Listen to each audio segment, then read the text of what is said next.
Dit is een waarheid die we moeten accepteren en waarvan we moeten leren. De tijd vliegt, maar dat is niet altijd zo geweest.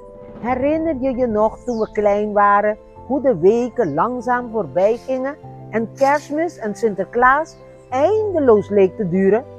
Je verlangde er alleen maar naar dat Kerstmis en Sinterklaas snel zouden komen. Maar tegenwoordig is alles veranderd naarmate tijd verstreekt. Je hebt het wel gemerkt, toch? De tijd vliegt.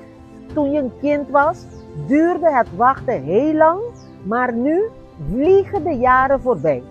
Wat ooit eeuwig leek, voelt nu zo vluchtig.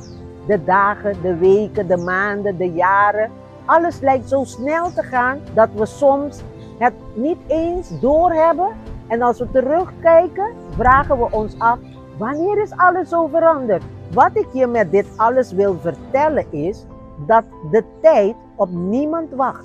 En als we er geen gebruik van maken, vliegt het leven voorbij zonder dat we het doorhebben.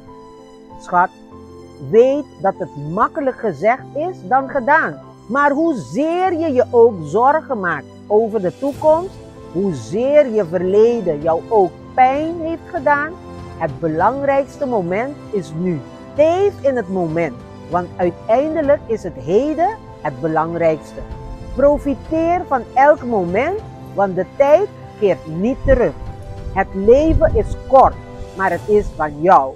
Dus verspil het niet door te wachten op iets dat misschien nooit zal komen.